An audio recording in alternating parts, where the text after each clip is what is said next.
Hello everyone তোমালোকক আমাৰ channel knowledge of সায়েন্সত স্বাগতম জনাইছো। আজি এই ভিডিওটোত আমি ক্লাস 12 ইংলিশৰ গ্ৰামাৰ সেকশনৰ এটা ইম্পৰ্টেন্ট টপিক নোটিছৰ ভিডিও লৈ আহিছো আৰু নোটিছ তোমালোকৰ ফাইনেল এক্সামত পাস মাৰ্কৰ কাৰণে আহে।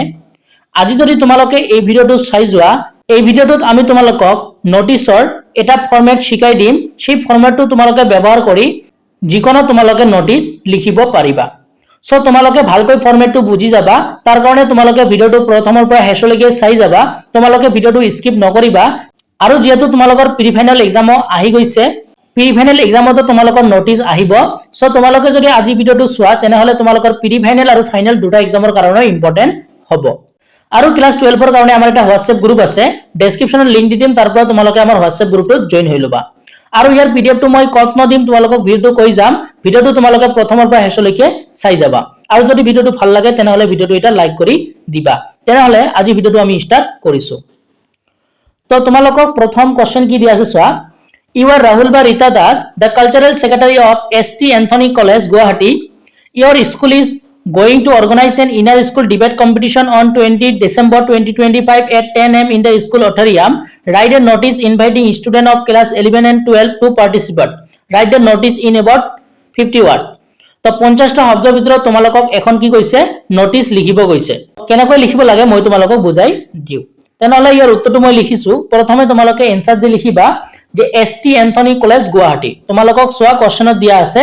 যে ST এন্থনী কলেজ গুৱাহাটী। তো প্ৰথমে তোমালোকে সেইটো লিখি দিবা আৰু সেইটো তোমালোকে কালচাৰেল সেক্ৰেটাৰী পিছতে পাবা। বুজি পাইছা? সো কালচাৰেল সেক্ৰেটাৰী পিছত কি পাবা, এইটো পাবা যে ST এন্থনী কলেজ গুৱাহাটী। বা ইয়াৰ জায়গাত ব্লেকো থাকিব পাৰে, যদি ব্লেক থাকে তেনেহলে তোমালোকে ইয়াতে ব্লেক লিখিবা। তো ইয়াতে যেহেতু আছে ST এন্থনী কলেজ গুৱাহাটী, তো মই ইয়াতে লিখি দিলো ST এন্থনী কলেজ গুৱাহাটী।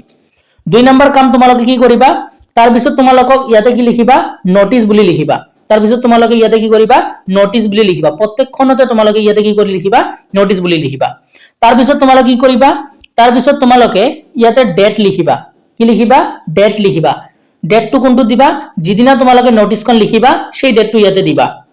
বুজি পাইছা? তো যিদিনা তোমালোকে নোটিছখন লিখিবা সেই ডেটটো কত দিবা তোমালোকে ইয়াতে দিবা। তাৰ পিছত তোমালোকে কি কৰিবা, তাৰ পিছত ডেট দিয়াৰ পিছত তোমালোকে লিখিবা যে ইনাৰ স্কুল ডিবেট কম্পিটিশন, মানে কোনটো সাবজেক্টৰ ওপৰত সেটো লিখিবা। তো ইয়াতে চোৱা কি দিয়া আছে যে your school is going to organize an inter school debate competition. বুজি পাইছা? সো সেই সাবজেক্টটো তোমালোকে ইয়াতে লিখি দিবা আৰু এইটো তোমালোকে ইজ গোইং টু অৰ্গানাইজৰ পিছতে পাবা। সাবজেক্টটো তোমালোকে ইজ গোইং টু অৰ্গানাইজৰ পিছতে পাবা। তো ইয়াতে কি দিয়া আছে ইনাৰ স্কুল ডিবেট কম্পিটিশন, তো তোমালোকে সেই সাবজেক্টটো ইয়াতে লিখি দিবা।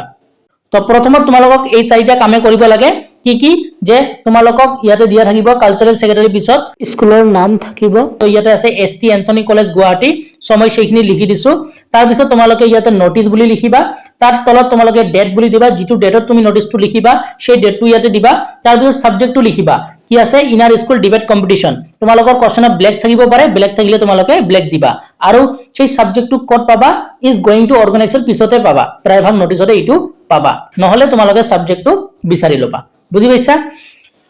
তাৰ পিছত তোমালোকে কি কৰিবা, তাৰ পিছত তোমালোকে এই লিখাবোৰ সেম লিখিবা। কি দিয়া আছে যে this is to notify that our school is going to organise an inner school debate competition. ইয়াতে চোৱা মই কি দিছো সাবজেক্টটো দিছো, কি দিছো যে ইনাৰ স্কুল ডিবেট কম্পিটিশন। এতিয়া যদি তোমালোকৰ এই সাবজেক্টটো চেঞ্জ দিয়ে বা বেলেগ ধৰণৰ দিয়ে তেনেহলে তোমালোকে এই জায়গাটোত যে ইনার স্কুল ডিবেট কম্পিটিশন জায়গাটোত তোমালোকে ব্লেক যেটো সাবজেক্ট দিয়া আছে সেইটো লিখিবা। আর এইবোৰ তোমালোকে সেম লিখিবা যে this is to notify that our college is going to organize N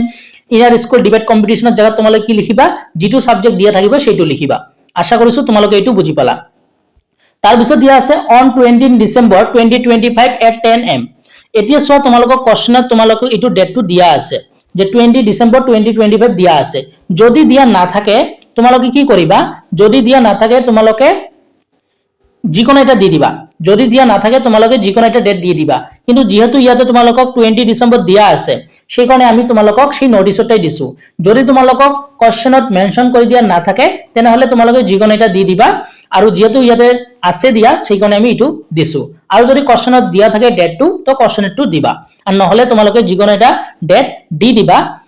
হ্যাঁ, তো এইখিনি জায়গা তোমালোকে চেঞ্জ কৰিবা যদি থাকে, নহলে যিকোনো এটা দি দিব পাৰা ইন দা স্কুল অথৰিয়াম। কথাটো বুজি পালা? তাৰ পিছত কি দিয়া আছে যে student of class 11 and 12 who are interested are asked to submit their name of the undersigned on or before 18 December মানে 18 ডিসেম্বৰৰ আগত তোমালোকে কি কৰিব লাগিব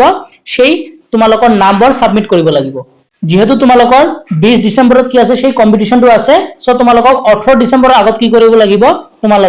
তোমালোকৰ নাম্বাৰ সাবমিট কৰিব লাগিব বুজি পাইছা এইটো তোমালোকে আগতে দি দিবা যে 18 ডিসেম্বৰ বা তোমালোকে 18 ডিসেম্বৰ আগতে দিব লাগিব বুজি পাইছা আৰু ইয়াতে তোমালোকে এটা কথা মন কৰিবা যে এই ডেটটো যেটো দিবা আৰু ইয়াতে যেটো তোমালোকৰ ডেট যদি কোশ্চনত মেনশন থাকে তো দিবা আৰ না থাকিলে কি কৰিবা ইয়াৰ গ্যাপটো তোমালোকে 8 বা 10 দিন দিবা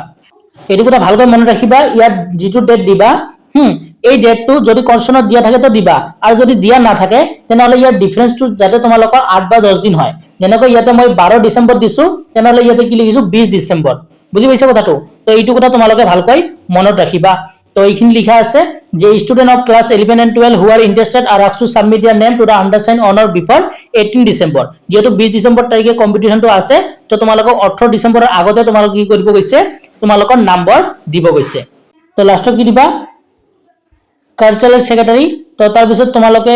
যেহেতু কোশ্চনত দিয়া আছে কালচারাল সেক্রেটারি সো কোশ্চনত তোমালোকক কি দিয়া আছে ইয়াতে সব কালচারাল সেক্রেটারি দিয়া আছে সেই কারণে তোমালোকে কি দিবা কালচারাল সেক্রেটারি বুলি দিবা হৈ গল তো ইয়াতে তোমালোকে কি লিখিবা যে কালচারাল সেক্রেটারি তার পিছত কোশ্চনৰ নাম দিয়া আছে নেম ৰাহুল দিয়া আছে বা কি দিয়া আছে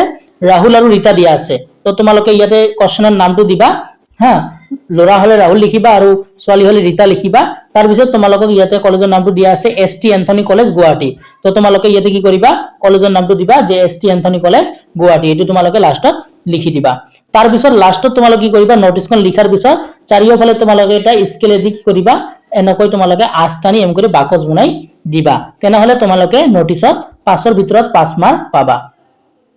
তেনেহলে তোমালোকে নোটিছত 5ৰ ভিতৰত 5 মাৰ্ক পাবা তো কি কৰিলো আকৌ এবাৰ মই কথাটো তোমালোকক সামৰাইজ কৰি বুজাই দিছো তো কোশ্চেনটো দিয়া আছিল এইটো তো কোশ্চেনটো ভালকৈ পঢ়িবা তাৰ পিছত তোমালোকক ইয়াতে স্কুলৰ নাম দিয়া থাকিব যে এসটি এন্থনী কলেজ গুৱাহাটী দিয়া আছে তো আমি সেই কাৰণে এইটো লিখিছো এসটি এন্থনী কলেজ গুৱাহাটী আৰু এইটো তোমালোকৰ কালচাৰাল সেক্ৰেটাৰি পিছতে দিয়া থাকিব সো তোমালোকে স্কুলৰ নামটো লিখিবা তাৰ পিছত তোমালোকে কি কৰিবা নোটিস বুলি লিখিবা কথাটো বুজি পালা তাৰ পিছত তোমালোকে কি কৰিবা ইয়াতে যিকোনো এটা তোমালোকে ডেট দিবা কোনটো ডেট দিবা যিদিনা তোমালোকে নোটিসখন লিখিবা সেই ডেটটো দিবা তাৰ পিছত তোমালোকে কি কৰিবা সাবজেক্ট দিবা সাবজেক্টটো কি দিয়া আছে কোশ্চনত ইনাৰ স্কুল ডিবেট কম্পিটিশন যদি সাবজেক্টটো ব্ল্যাক দিয়া থাকে তেনেহলে তোমালোকে ইয়াৰ জায়গাত কি থাকিব ব্ল্যাক দিয়া থাকিব আৰু সেইটো তোমালোকে সাবজেক্টটো is going to organize পিছতে পাবা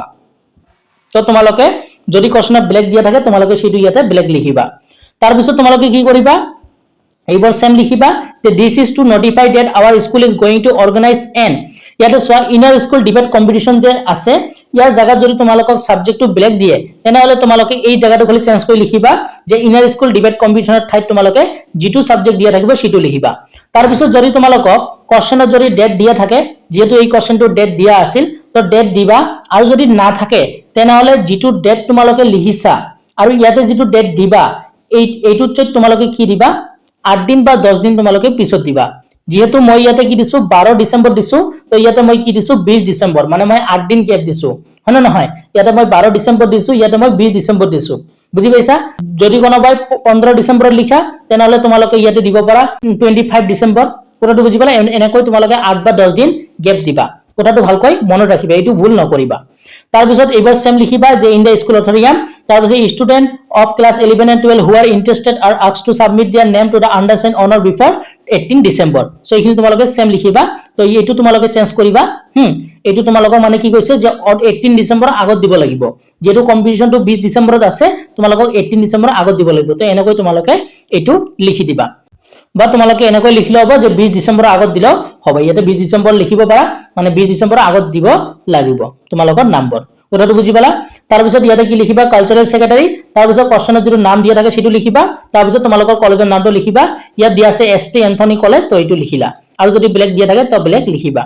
তেনেহলে মই আৰু এখন নতুন নোটিস দি তোমালোকক বুজাই দিম যে তোমালোকে কেনেকৈ ইউজ কৰিব পাৰিবা তেনেহলে মই আৰু এটা কোশ্চন লৈ আহিছো আৰু এইটো কোশ্চন প্ৰিভিয়াস ইয়াৰ 2017 নহলে 2016 আহা কোশ্চন হয় এটো ভালকৈ কৰিবা তাৰ পিছত এইটো এটা দিয়া আছে তো এইটো মই তোমালোকক বুজাই দিম ফৰমেটটো যে সেটো মিলেনে নাই তো কোশ্চনটো দিয়া আছে ইউ আর অনিল বা Anita the cultural secretary of Tezpur Government Higher Secondary School, you are planning to organize a cultural program. Write a notice for the school notice board inviting names of students willing to participate. So মই তোমালোকক কি কৈছিলো প্ৰথমে কি লিখিব লাগে প্ৰথমে তোমালোকক স্কুলৰ নামটো লিখিব লাগে তেনেহলে ইয়াতে চোৱা স্কুলৰ নামটো কি দিয়া আছে যে Tezpur government higher secondary school তেনেহলে মই কি লিখিছো Tezpur government higher secondary school আৰু এইটো তোমালোকে কালচাৰেল সেক্ৰেটাৰী পিছত পাবা হৈ গল তো স্কুলৰ নামটো লিখিলো তাৰ পিছত কি লিখিব লাগে নোটিস তো এইটো মই নোটিস লিখিলো তাৰ পিছত আমাক কি লিখিব লাগে আমাক সাবজেক্টটো লিখিব লাগে তো তোমালোকে সাবজেক্টটো কি দিয়া আছে ইয়াতে এক কালচাৰেল প্ৰগ্ৰাম তো ইয়াতে মই কি লিখিছো এক কালচাৰেল প্ৰগ্ৰাম আৰু মই কৈছিলো তোমালোকক অৰ্গানাইজটোৰ পিছতে এইটো পোৱা যায় তো ইয়াতে সব অৰ্গানাইজৰ পিছত দিয়া আছে এক কালচাৰেল প্ৰগ্ৰাম বা তোমালোকে ইয়াৰ পৰা সাবজেক্টটো বিচাৰি উলিয়ালা এক কালচাৰেল প্ৰগ্ৰাম তো এইখিনি তো ঠিক আছে এইখিনি বুজি পালা তাৰ পিছত তোমালোকে এটা ডেট দিবা তো মই কলো যে যিদিনা লিখিবা সেই ডেটটো দিবা তো ইয়াতে মই সেই ডেটটো দি দিছো এতিয়া সব কি দিয়া আছে এতিয়া এইবাৰ সেম লিখিবা যে this is to notify that our school is going to organise তো ইয়াতে সব ইটো লিখিছিলো যে this is notified that our school is going to organize same লিখিছো তো ইয়াতে লিখিছো this is to notify that our school going to organize তো ইয়াতে কি লিখিছো ইয়াতে সো আমি কি লিখিছো ইনার স্কুল ডিবেট কম্পিটিশন তো সেই ইনার স্কুলের ঠাইত আমি কি লিখিম এবাৰ কি আছে সাবজেক্ট টু এক কালচারাল প্রোগ্রাম তো আমি ইয়াতে কি লিখিম এক কালচারাল প্রোগ্রাম লিখিম বুজি পালা কি লিখিম এক কালচারাল প্রোগ্রাম তো ইয়াতে সো আমাক কোন ধৰণৰ ডেট দিয়া নাই এই নোটিসটো সো আমাক কোন ধৰণৰ ডেট দিয়া নাই তেনেহলে আমি এটা ডেট দিম কি দিলু অন 28 ডিসেম্বৰ 2025 বুজি পালা যে সব মই ডেটটো কেনেকৈ দিছো এইটো 12 ডিসেম্বৰ তেনেহলে মই এইটো কি দিছো 28 ডিসেম্বৰ মই 10 দিন বা 15 দিন এনেকৈ এটা গ্যাপ ৰাখিছো তোমালোকে সেইটো গ্যাপ ৰাখিবা তেনেহলে মই ডেটটো কি দিছো on 28 December 2025 in the school auditorium এইটো তোমালোকে সেম লিখিবা খালি তোমালোকক ইয়াতে কি কৰিব লাগে সাবজেক্টটো লিখিব লাগে আৰু ডেটটো দিব লাগে কথাটো বুজি পালা আৰু ডেটটোৰ গ্যাপ তোমালোকে 10 দিন বা 15 দিন বা 8 দিন এনেকৈ ৰাখিবা সো মই ইয়াতে ৰাখি দিছো তাৰ পিছত কি লিখিছো এইবাৰ সেম লিখিছো student of class 11 and 12 who are interested are submit their name to undersign on or before 20 December 2025 যে 20 ডিসেম্বৰৰ আগত মানে কি তোমালোকৰ নাম্বাৰ দিব লাগে তোমালোকে এনেকৈ দিব পাৰে যে অন অৰ বিফোৰ 28 ডিসেম্বৰ মানে 28 ডিসেম্বৰৰ আগত তোমালোকক দিব লাগে বুজি পাইছা যেহেতু তোমালোকৰ প্ৰগ্ৰামটো তোমালোকৰ 28 ডিসেম্বৰ আছে তাৰ আগতে তোমালোকক নাম্বাৰ দিব লাগিব হয় না নহয় কাৰণ আমি সিলেক্ট কৰিব লাগিব কিন্তু এই ডেটটো আৰু এই ডেটটো মাজত তোমালোকে গ্যাপটো 10 দিন বা 15 দিন ৰাখিবা তো ইয়াতে এইটো লিখিছিলো সোয়া যে কি লিখিছিলো যে student of class 11 and 12 who are interested তাদের নাম সেন্টেন্স এইটো লিখিছিলো তো ইয়াতে সোয়া তোমালোকে মই এইটো সেম টু সেম লিখা আছে কথাটো বুজি পালা তো কত তোমালোকক চেঞ্জ কৰিব লাগে তোমালোকে কথাটো বুজি পালা আৰু লাষ্টত কি কৰিব লাগে তোমালোকক কালচাৰেল সেক্ৰেটাৰী লিখিব লাগে যেহেতু ইয়াতে কালচাৰেল সেক্ৰেটাৰী দিয়া আছে তো সেইটো লিখিছো ইয়াত নাম দিয়া আছে তোমালোকৰ অনিল বা অনামিকা তো যেহেতু ইয়াতে মই অনিল লিখিছো তোমালোকে ছোৱালী হলে অনামিকা লিখিবা তাৰ পিছত লাষ্টত তোমালোকক কলেজৰ নাম লিখিব লাগে তো মই লিখিছো Tezpur government higher secondary school তো এইখনে আছিল তোমালোকৰ নোটিছৰ ফৰমেট মই তোমালোকক ফৰমেট বৰ ধুনিয়াকৈ বুজাই দিলো আৰু তোমালোকক দুখন নোটিছ মই কৰাই দিলো যদি তোমালোকে ফৰমেটটো বুজি পাইছা তেনেহলে প্ৰিভিয়াস ইয়াৰত ওহা গোটেইখিনি তোমালোকে নোটিছ লিখিব পাৰিবা আৰু এই দুখন নোটিছ মই প্ৰিভিয়াস ইয়াৰ কোৱেশ্চন পেপাৰৰ পৰা লৈছো আশা কৰিছো আজি ভিডিওটো তোমালোকে লাভৱান হলা আৰু আজি ভিডিওটো জুনে প্ৰথমৰ পৰা হেছলৈকে ভালকৈ চালা তোমালোকে নিশ্চিত তোমালোকে প্ৰি ফাইনাল বা ফাইনাল এক্সামৰ নোটিছ লিখিব পাৰিবা যদি তোমালোকে ভিডিওটো ভাল পালা তেনেহলে ভিডিওটো এটা লাইক কৰিবা আৰু তোমালোকে আমাৰ চেনেলটো সাবস্ক্ৰাইব কৰি ৰাখিবা আৰু এটা কথা তোমালোকে ইয়াতে কৈ দিও যে তোমালোকে নোটিছ লিখাৰ পিছত তাৰ পিছত তোমালোকে কি কৰিবা চাৰিওফালে এটা তোমালোকে বক্স বনাই দিবা মই যেটো কলো যে এনেকৈ তোমালোকে চাৰিওফালে কি কৰিবা এটা বক্স বনাই দিবা তেনেহলে তোমালোকে এক্সামত 5 মাৰ্কৰ ভিতৰত 5 মাৰ্কে পাবা তো এইখিনি আছিল আজিৰ ভিডিওটো আৰু কোনটো টপিকত তোমালোকক ভিডিও লাগে তোমালোকে কমেন্ট সেকশনত কমেন্ট কৰা যদি তোমালোকৰ কমেন্ট বেছি আহে তেনেহলে মই নিশ্চয় লৈ আহিম তেনেহলে ভিডিওৰ প্ৰথমে মই যেটো কথা কলো ইয়াৰ পিডিএফটো কত পাবা ইয়াৰ পিডিএফটো আমাৰ হোৱাটসঅ্যাপ গ্ৰুপত দি দিম যদি তোমালোকে আমাৰ হোৱাটসঅ্যাপ গ্ৰুপত জয়েন হোৱা নাই তোমালোকে আমাৰ হোৱাটসঅ্যাপ গ্ৰুপটোত জয়েন হৈ লবা সো আজি ভিডিওটো আমি ইয়াতে সামৰিছো নতুন এটা ভিডিওৰ লগত তোমালোকৰ লগত পুনৰ দেখা দেখি হম ভিডিওটো চোৱাৰ জন্য তোমালোকক ধন্যবাদ জনাইছো